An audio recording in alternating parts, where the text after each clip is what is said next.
नमस्कार, मैं श्रुति सिंह। स्वागत है आप सभी का इनसाइड झारखंड न्यूज के इस बुलेटिन में। चलिए जानते हैं आज की कुछ खास खबरों के बारे में। खबरों की शुरुआत करते हैं राजधानी रांची से।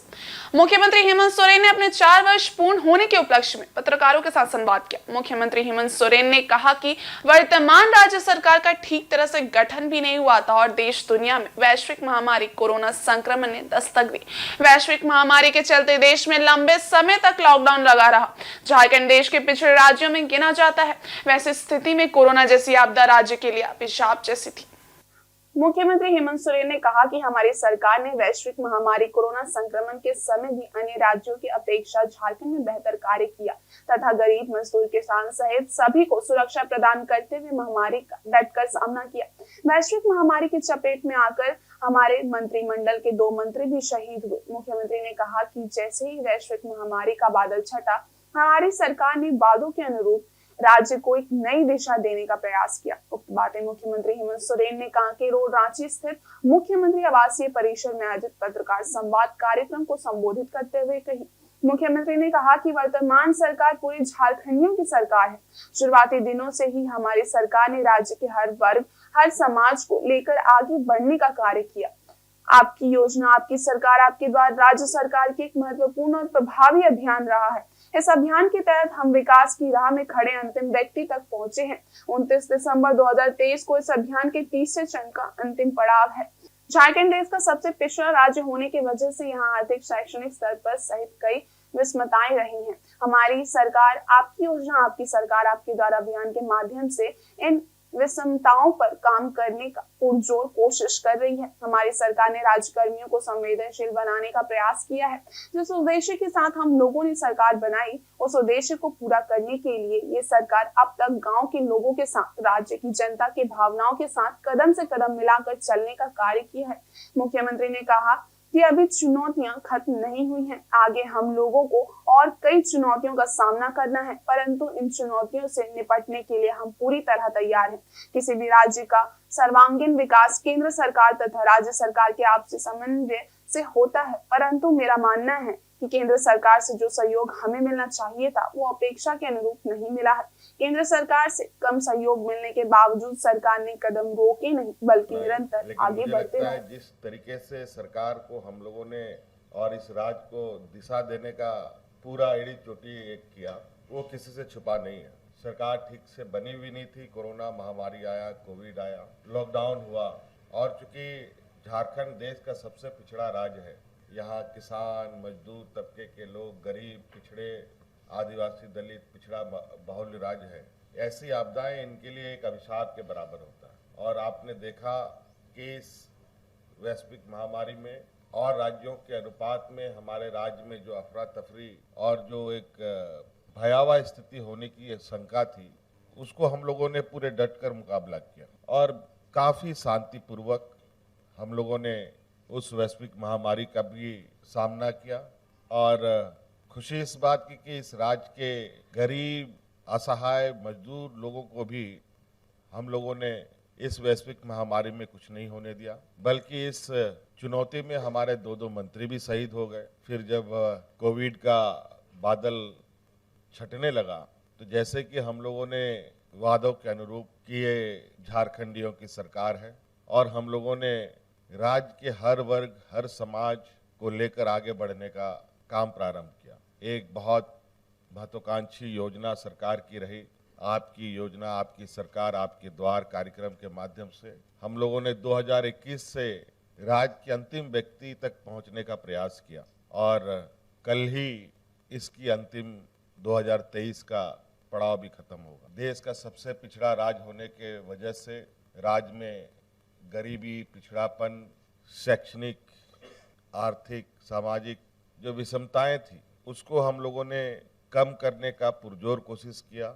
आम लोगों के साथ साथ राजकर्मियों को भी संवेदनशील हम लोगों ने बनाने का प्रयास किया।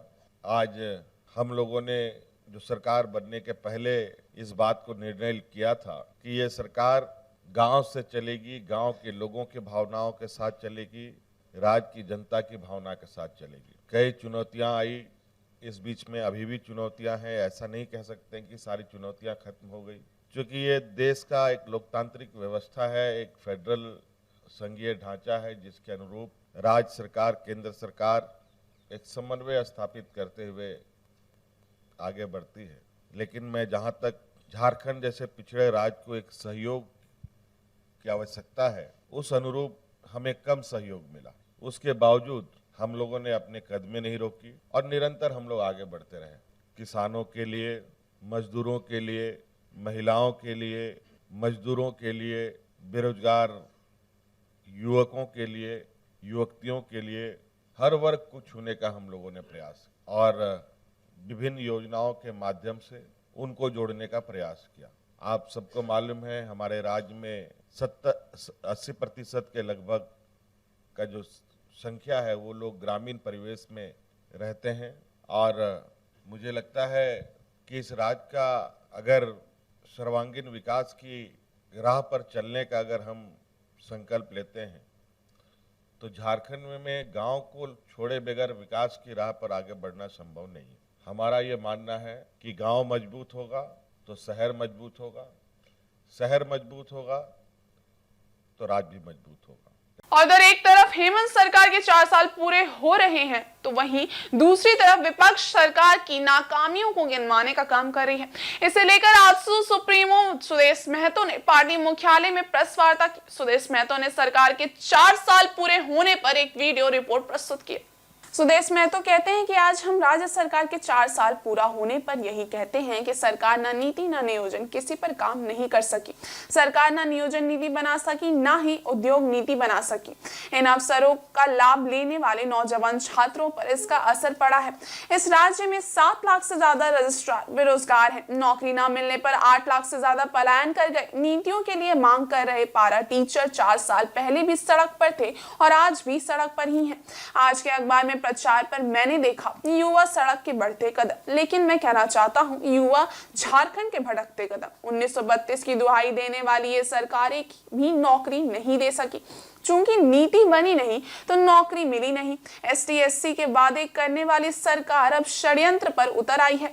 ये हर मुद्दे पर ध्यान भटकाने का काम कर रही है। प्रस्ताव का बार बार सदन में आना और जाना उसी का हिस्सा है। जिस पर सरकार को काम करना है वो फाइल पर नहीं चलती बल्कि लागू करती है। बिहार को हम देख सकते हैं, सरकार को जिस उसूल पर चलना चाहिए था वहां से अब वसूली हो रही है। इसका परिणाम ये हुआ कि आपने शासन तंत्र को कमजोर बना दिया है। इसका परिणाम राज्य में अराजकता के तौर पर देखने को मिल रहा है। सुदेश महतो कहते हैं कि अब इसलिए किसी आम पब्लिक को एक छोटे से काम के लिए भी सरकार पर भरोसा नहीं रहा है। इस सरकार ने आने वाले झारखंड के 10 सालों के भविष्य को खराब कर दिया है। इसके लिए एक ईमानदार सरकार को झारखंड पर 10 साल तक मेहनत करनी होगी। इस राज्य में वैकल्पिक रोजगार के अवसर ना दिए और ना ही खड़े किए।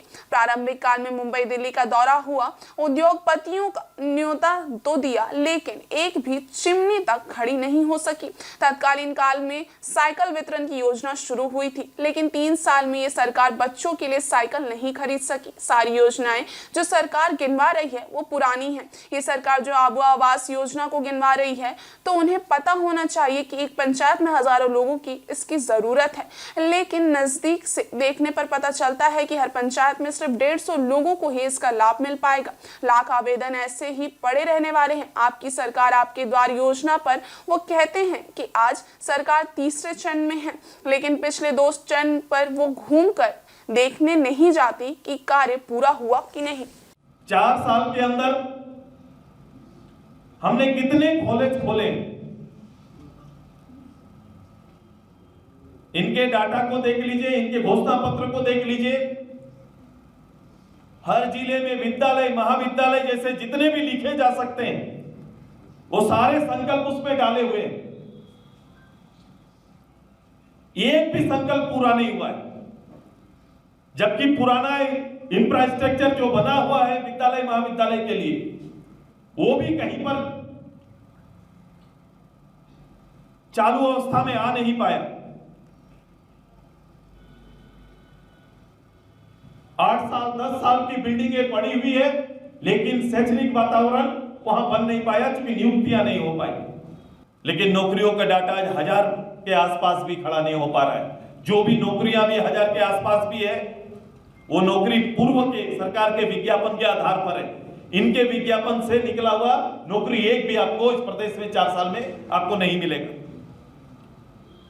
3rd ग्रेड के लिए जो नौकरियां के लिए विज्ञापन आया, एजेंसी के चयन के चलते फिर से उनको पीछे ढकेल दिया गया, रद्द कर दिया गया, क्योंकि अनुकूल एजेंसियां नहीं आ रही। ये तो स्थिति राज्य के अंदर बना हुआ है। इस राज्य के पढ़े लिखे युवाओं का दर्द हेमंत सरकार जी को, कांग्रेस को, राजद को नहीं पता। तकलीफ दिया है राज्य को, भटकाव दिया है, अनियंत्रित व्यवस्था देने का काम इस सरकार ने अपने नेतृत्व में किया है और यहां के सरकारी संसाधनों का दुरुपयोग और दोहन करने का काम किया है। यही 4 साल का परिणाम है, यही डाटा है इनका। उधर पोटका थाना क्षेत्र के बैंक ऑफ इंडिया की शाखा के सामने से दिन दहाड़े कैश वैन से 14,50,000 रुपए से भरा बक्सा की रहस्यमय तरीके से गायब होने का मामला सामने आया है। पुलिस तक मामला पहुंचने के बाद मामले की जांच वरीय पुलिस अधिकारी कर रहे हैं। वहीं कैश वैन के चालक, 2 बंदूकधारी सुरक्षा गार्ड, कैशियर समेत अन्य से पोटका थाना की पुलिस पूछताछ कर रही है। घटना 26 तारीख मंगलवार दोपहर 12:30 बजे के आसपास की है। रुपए से भरा बक्सा कैसे और किस परिस्थिति में गायब हुआ, ग्रामीण एसपी ऋषभ गर्ग और मुसाबनी डीएसपी चंद्रशेखर आजाद, इंस्पेक्टर और पोटका थाना प्रभारी हर बिंदु से जांच कर रहे हैं। वहीं ग्रामीण एसपी ऋषभ गर्ग ने कहा कि मामले की जांच की जा रही है। वहीं संबंधित लोगों से भी पूछताछ की जा रही है। अनुमान लगाया जा रहा है कि आंतरिक लोग इस कांड में शामिल हो सकते हैं। जल्द इस बात का उद्भेदन कर लिया जाएगा। जो SIS सिक्योरिटी कंपनी थी, उसके वैन के द्वारा जैसे कैश पहुंचाया जाता था, तो उसमें कुछ कमी पाई गई, जिसको लेकर के मामला दर्ज कराया गया है थाने में। उसी से संबंधित जांच पड़ताल चल रही है और आशा करते हैं जल्दी उद्भेदन करने में सक्षम होंगे। मोर देन 10 लाख एग्जैक्टली अभी कहना जल्दबाजी होगा, क्योंकि हो सकता है कि अधिक अमाउंट भी हो। दृष्टिया ऐसा प्रतीत होता है कि एक आंतरिक ही इन लोगों के द्वारा की गई गड़बड़ी है, पर एग्जैक्टली उसमें क्या किया गया, किसके द्वारा, उसमें हम लोग अभी जांच कर रहे हैं और उसके बाद ही आप लोग को कुछ निष्कर्ष के रूप में दे पाएंगे। बैंक का एक्चुअली मामला एग्जैक्टली नहीं है ये, क्योंकि बैंक में तो ये लोग को पैसा जमा करने जाना था। मामला तो मतलब कैश से रिलेटेड है, जो कि इस कंपनी को बैंक में जाके जमा कराना था। ऐसा नहीं कि वो बैंक का पैसा कहीं चोरी हुआ है। हाँ, वही शराब दुकान से लोग कलेक्शन करते थे, तो पैसा वहां का है, ये बैंक का पैसा नहीं था। वहीं मुसाबनी प्रखंड में घाटशिला विधायक रामदास सोरेन ने विभागीय एवं विधायक निधि योजना का शिलान्यास किया। मुसाबनी प्रखंड में घाटशिला विधायक रामदास सोरेन द्वारा विधायक निधि में शिशु विद्या मंदिर मुसाबनी के संस्कृति मंच का शिलान्यास पार्टी कार्यालय में 2 योजना पूर्व मंत्री स्वर्गीय यदुनाथ बास्के का प्रतिमा अधिष्ठान, पार्टी कार्यालय का 4 दीवारी से पेवर ब्लॉक बिछाना, धोबनी पंचायत अंतर्गत लाइन डी में जगत किस्कू के घर से यदुनाथ बास्के के घर तक 700 फीट पेवर ब्लॉक से पथ निर्माण कार्य का शिलान्यास, राया पहाड़ी में भवन निर्माण विभाग से स्वास्थ्य उपकेंद्र निर्माण कार्य का शिलान्यास, लाटिया में सामुदायिक भवन तथा गोहला गांवों स्थिति सिद्धूकानू चौक से पूजी धीरी की और 500 फीट पेवर ब्लॉक पथ निर्माण कार्य का शिलान्यास, मुसाबनी बस स्टैंड में सिद्धूकानू मूर्ति का अधिष्ठान योजना का पूजा पाठ तथा नारियल फोड़कर किया गया। मौके पर ग्रामीणों ने विधायक रामदास सोरेन का फूल माला पहनाकर स्वागत किया। विधायक रामदास सोरेन ने ग्रामीणों की समस्याएं भी सुनी तथा हेमंत सरकार के 4 वर्ष पूरे होने पर उनकी उपलब्धियों के बारे में भी लोगों को बताया। ये हेमंत सोरेन की सरकार जो 4 साल बेमिसाल है और इन 4 वर्षों में जो झारखंड आंदोलन में जो शहीद हुए उनके सपनों का साकार हम लोग धरातल पर उतार रहे हैं। आज चाहे गोवा शहीद हो, चाहे झारखंड आंदोलन में शहीद हुआ हो, सभी को उनके आश्रित को नौकरी देने का काम हमारी सरकार कर रही है। और आज हमारी सरकार जो है जनता की समस्या के लिए सरकार के दफ्तर जाने की कोई ज़रूरत नहीं है। सरकार में दफ्तर में बैठने वाले पदाधिकारी जनता का घर पहुंच करके उनका समस्या ढूंढ के निकाल रहे हैं और समस्या समाधान करने में सरकार लगी हुई। आज जब देख रहे हैं घर कि आपकी सरकार, आपकी योजना आपके द्वार घर घर पहुंच रहा है, इसीलिए आज इस मुसावन प्रखंड के करीब 60 लाख रुपया का मेरा योजना से शिलान्यास मैंने किया है। और सरकारी योजना तो यहाँ पर सड़कों का जाल बिछा दिए। और उधर नए साल को लेकर जमशेदपुर के जुबली पार्क में लोगों की भीड़ देखी जा रही है। वहीं विभिन्न स्कूलों के बच्चे भी समूह में आकर काफी उत्साह के साथ जुबली पार्क का मजा ले रहे हैं। बताते चले कि सरकार की भी योजना है कि स्कूल के बच्चों को अपने राज्य के पर्यटक स्थल के दर्शन कराया जाए और बच्चों को प्रकृति के बारे में बताया जाए, वन प्राणी के बारे में जानकारी दी जाए। इसी को लेकर चाईबासा के नवोदय विद्यालय के बच्चे अपने शिक्षक के साथ जुबली पार्क पहुंचे थे। प्रकृति के साथ जुबली पार्क के जू में वन प्राणियों को भी देखा और पूरा दिन भर मनोरंजन किया। वहीं जुबली पार्क में नए साल को लेकर लोगों की भीड़ के साथ काफी उत्साह देखा जा रहा है। लोग अपने परिवार के लोगों के साथ जुबली पार्क पहुंच रहे हैं और प्रकृति का मजा ले रहे हैं। वहीं स्कूल के बच्चों ने भी बताया कि उनका सपना था कि वे अपने दोस्तों के साथ जुबली पार्क आएं और यहां घूमें और मस्ती मजा करें। आज उनका सपना पूरा हो गया। हम लोग के आसपास के इलाके में जुबली पार्क एक प्रसिद्ध पार्क है और यहाँ मैंने नेचुरल जो सीन है बहुत मैंने शानदार है। तो हम चाहते हैं कि बच्चों का सबमिशन टुवर्ड्स नेचर, किस तरह से प्रकृति पे अपना समर्पण कर सके बच्चे, ये सीखे बच्चे और बाद में मनोरंजन का भी ये एक साधन है। इसके बाद हम लोग यहाँ जू भी जाएंगे जहाँ हम विभिन्न प्रकार के जानवरों का दर्शन, जानवरों का देखभाल कैसे होता है और पर्यावरण को देखभाल कैसे होता है। तो एक बेमिसाल चीज है जो बच्चों के नजर में आता है और बच्चों को इसकी जानकारी होना चाहिए। और 2024 तो वो शानदार 24 होने वाला है। बट बहुत साल बाद आ रहे हैं और फ्रेंड्स के साथ आना, तो स्कूलमेट्स के साथ आना, एक सबका सपना रहता है कि हम लोग अपने क्लासमेट्स के साथ ट्रिप करें। तो सपना पूरा हो गया, बहुत एंजॉय कर रहे हैं। तो अच्छा लगा फ्रेंड के साथ घूम करके एंजॉय करके। जब हम पहले आए थे उसमें पूरा खाली था, पूरा खाली तो उतना मजा भी नहीं आया। तो इस बार ज्यादा मजा आया आकर के मेरे को। सबसे बड़ी बात है कि 2024 आने वाला है और यहाँ पे क्राउड है, भीड़ है। Yes sir. न्यू ईयर का पे को और हम आसाम से आए यहाँ पे। वेस्ट सिंगभूम में हमारा माइग्रेशन हुआ था, जिसकी वजह से हम भी यहाँ पे घूमने आए और बहुत अच्छा लग रहा है यहाँ पे घूम के। न्यू ईयर के अवसर पर यहाँ पे इससे दोस्तों के साथ रहना बहुत अच्छा लग रहा है। वहीं कोवाली थाना क्षेत्र के डेघाम गांव में सामुदायिक पुलिसिंग के तहत आदिम जनजाति परिवार के बीच कंबल का वितरण किया गया। ग्रामीण SP Rishabh Garg, DSP Chandrashekhar Azad, inspector Indradev Ram और कोवाली थाना के प्रभारी ने सभी आदिम जनजाति परिवार के बीच ठंड को देखते हुए कंबल का वितरण किया ताकि उन्हें थोड़ी राहत मिल सके। ग्रामीण एसपी ऋषभ गर्ग ने कहा कि जरूरतमंद लोगों के बीच हम लोगों ने कंबल का वितरण आज किया है और आगे भी करते रहेंगे। सिंह के अंतर्गत जो है हम लोग ये समय समय पे कार्य करते रहते हैं। तो उसी के अंतर्गत आज हम लोगों ने हमारे क्षेत्र में मौजूद सबर जनजाति के लोग जो कि काफ़ी मार्जिनलाइज सेक्शन में आते हैं, उन लोगों को ठंड से बचाव के लिए कंबल वितरण किया है। पूरे जिले में ये सब कार्य चल ही रहा है, जैसे कि गुड़ाबंदा थाना क्षेत्र में भी किया गया, ये डुमरिया के एरिया में भी किया गया है, मूसावरी में भी किया गया है। तो आज जो है हम लोगों ने ये इसको कोवाली थाना अंतर्गत इस कार्य को किया है। वहीं दक्षिण पूर्व railway Bharat scout and guide Chakradharpur के 32वें डिस्ट्रिक्ट कैंप व रैली के दूसरे दिन कई प्रतियोगिताओं का आयोजन हुआ।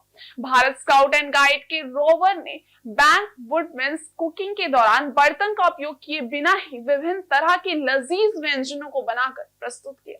बताते चले कि कैडेटों ने बांस के एक टुकड़े को काटा और उसमें चावल डालकर आग के नीचे रखकर चावल उबाले। बांस में पानी गर्म कर दाल एवं आलू उबालकर चोखा बनाया। वहीं एल्यूमिनियम फॉल में पकौड़ा, आलू की भुजिया, अंडा भुजिया आदि को बनाया। कैडेटों ने अंडे को मिट्टी से लपेटकर आग में रखा और अंडा को बिना पानी का बॉईल किया। चिकन को आग में जलाकर उसका स्वादिष्ट व्यंजन बनाया। कैडेटों ने बताया कि जंगल में कैंप के दौरान कम एवं जरूरी सामान ले जाया जाता है। इस दौरान बिना बर्तन के ही खाना पकाकर खाना पड़ता है। वहीं कैंप क्राफ्ट में कैडेटों ने बांस का उपयोग कर sweet stand, multipurpose gadget, notice board, plate stand, glass stand, sofa, hanger stand, towel stand बनाया। भारत स्काउट एंड गाइड के रोवर ने कैंप क्राफ्ट के दौरान पानी की बर्बादी रोकने के लिए नया जुगाड़ बनाया जो बेहद आकर्षक था। कैडेटों ने प्लास्टिक की बोतल से पहले पीने का पानी भरा, उसके बाद बोतल के मुंह पर इंजेक्शन की खाली सिरिंज को लगाकर बोतल को बांस में उल्टा कर टांग दिया। जब किसी को पानी की जरूरत पड़ती वो बोतल में लगे सिरिंज को नीचे सरकाता और बोतल से पानी गिर पड़ता।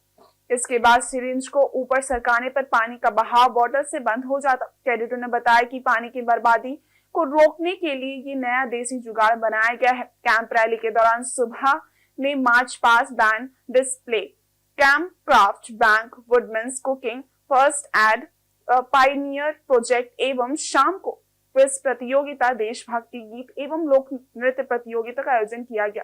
प्रतियोगिता के दौरान टाटानगर, सिमी, आदित्यपुर, बड़ा मुंडा, झारसुगुड़ा एवं चक्रधरपुर के कैडेटों ने अपनी प्रतिभा का लोहा मनवाया। मौके पर स्काउट एंड गाइड के भूतपूर्व स्टेट ट्रेनिंग कमिश्नर सह camp chief Mohammad Yusuf, district secretary Samrat Sengupta सहित दर्जनों की संख्या में कैडेट मौजूद थे। वहीं इधर आदित्यपुर में 7 दिवसीय भागवत कथा सप्ताह ज्ञान महायज्ञ की विधिवत शुरुआत EWS मैदान रोड नंबर 10 आदित्यपुर 2 में कलश यात्रा के साथ हुई। कलश यात्रा में क्षेत्र से बड़ी संख्या में महिलाएं शामिल हुई। कलश यात्रा रोड नंबर 10 से शुरू होकर रोड नंबर 32 से होते हुए खरकई नदी घाट से जल भरकर वापस यज्ञ स्थल में समाप्त हुई। भागवत कथा में रोजाना शाम में वृंदावन से चलकर आई राष्ट्रीय कथावाचिका देवी सत्याचार जी द्वारा प्रवचन दिया जा रहा है। उसके बाद कथा सुनने आए भक्तों के बीच प्रसाद का वितरण किया जाएगा। कलश यात्रा में मुख्य रूप से नगर निगम के निवर्तमान महापौर विनोद श्रीवास्तव, कार्यक्रम के संयोजक तारकेश्वर तिवारी आदि लोग शामिल हुए। कलश यात्रा निकला है। भगवत कथा से ज्ञान महायज्ञ का आयोजन किया गया, उसी के उपलक्ष्य में ये कलश यात्रा निकाला गया है। कितने लोगों के बीच ये कलश यात्रा? लगभग 1000 महिलाएं और पुरुष हैं जो कि कलश लेकर के चल रहे हैं। वहीं इधर शिवम शिल्प कला की ओर से जाहिर बस्ती सोनारी के नाई जागृति समाज के कार्यालय में निःशुल्क स्वास्थ्य जांच शिविर का आयोजन किया गया। इस मौके पर संस्था के अध्यक्ष मधु सिंह की अध्यक्षता में शहर की नेत्र चिकित्सक डॉक्टर रीता कुंडू ने बस्ती के लोगों का नेत्र जांच किया। सामाजिक दायित्व का निर्वहन करते हुए सामाजिक संस्था शिवम शिल्प कला की ओर से सुनारी स्थित नाई जागृति कार्यालय में निःशुल्क जांच शिविर का आयोजन किया गया, जिसमें अनेकों प्रकार की बीमारियों का निःशुल्क इलाज किया गया। इस मौके पर डॉक्टरों ने कई इलाज के बारे में जानकारी दी और महिलाओं को जागरूक भी किया। संस्था की ओर से सोनू बिस्वाल, आभा झा, निशा सिंह व आदि उपस्थित लोगों का सहयोग के लिए मधु सिंह ने धन्यवाद ज्ञापन किया। हमारे कैंप में सोनारी की ही डॉक्टर अमिता कुंडू मैम आई हैं, डॉक्टर स्पेशलिस्ट, आई स्पेशलिस्ट हैं। वो हमारे यहाँ पे निःशुल्क सेवा प्रदान करने के लिए उपस्थित हुई हैं और उन्होंने भी काफ़ी हर्ष उल्लास के साथ हमारे इस कार्यक्रम में अपनी सहभागिता दिखाई है। और आगे भी उन्होंने कहा है कि ऐसी कोई भी कैंप होगी, अगर आप लोगों की तरफ से ऐसी कोई भी रिक्वायरमेंट होगी तो वो हमारे साथ हमेशा कदम से कदम मिला करके साथ में खड़ी रहेगी। Jamshedpur south eastern railway men's Congress के द्वारा यूनियन नेता स्वर्गीय अमरेंद्र कुमार की जयंती पर 10वां Amarendra memorial blood donation camp railway institute station में आयोजित किया गया। ये रक्तदान शिविर ब्लड बैंक के सहयोग से किया जा रहा है। कार्यक्रम की शुरुआत यूनियन के पदाधिकारी और रेलवे कर्मचारियों के द्वारा दीप प्रज्वलित कर और स्वर्गीय अमरेंद्र कुमार की तस्वीर पर पुष्प अर्पित कर उन्हें श्रद्धांजलि देकर की गई। वहीं इस रक्तदान शिविर में भारी संख्या में रेलवे कर्मचारी और रेलवे से जुड़े विभिन्न यूनियन के लोग ने भाग लिया, साथ ही सभी ने रक्तदान भी किया। वहीं south eastern railway men's Congress union के मंडल संयोजक सह महासचिव शशि रंजन मिश्रा ने कहा कि रक्तदान का मुख्य उद्देश्य है कि रेलवे कर्मचारी को रक्त के लिए इधर उधर भटकना ना पड़े और किसी भी रेल कर्मचारी की रक्त की कमी से मौत ना हो। इसी उद्देश्य के साथ रक्तदान कराया जाता है, जिसका लक्ष्य 500 यूनिट रक्तदान संग्रह कराना है, जिससे ब्लड बैंक में रखा जाएगा। आपको बताते चले कि स्वर्गीय Amarendra Kumar south eastern railway men's Congress के यूनियन नेता थे और यूनियन के साथ सामाजिक कार्य में भी बढ़ चढ़कर हिस्सा लेते थे, लेकिन उनका आकस्मिक निधन हो गया था, इसलिए उन्हीं की याद में ये रक्तदान शिविर आयोजित किया गया है। अमरेंद्र मेमोरियल रक्तदान शिविर का आयोजन दक्षिण पूर्व रेलवे मेंस कांग्रेस के द्वारा किया जा रहा है रेलवे संस्थान टाटानगर में, और ये श्रद्धांजलि है हमारे युवा नेता जो हमारे बीच आज नहीं है, उनके जन्मदिन के अवसर पर हर वर्ष हम लोग 29 दिसंबर के दिन रक्तदान करके उनकी आत्मा की शांति की प्रार्थना करते हैं। साथ ही साथ ये रक्तदान इसलिए महत्वपूर्ण हो जाता है कि रेल क्षेत्र में जितने भी हमारे रेल कर्मी और उनके परिजन हैं, उनको समय पर जो रक्त की ज़रूरत पड़ती है, किसी भी अस्पताल में जब इलाजरत रहते हैं लोग, तो उनको कोई समस्या समस्या का सामना नहीं होने। और रेल क्षेत्र में हमको ये बताते हुए गर्व है कि हर वर्ष लगभग 500 यूनिट रेल कर्मी के सहयोग से और हमारे अन्य जो संगठन है जैसे एसी स्टाफ लोग का जो वेलफेयर ऑर्गेनाइजेशन है, वो लोग रिकॉर्ड 300 यूनिट ड्रग हर वर्ष संग्रह करता है। साथ ही हमारा मेंस कांग्रेस का जो टीम है, ये हमारा टारगेट 125-130 यूनिट का होता है, जो हर वर्ष अपने टारगेट को हम लोग पूरा करते हैं। और इस बुलेटिन में बस इतना ही। ब्रेक के उस पारे कुछ और खास खबरें, तब तक के लिए देखते रहिए इनसाइड झारखंड न्यूज। धन्यवाद।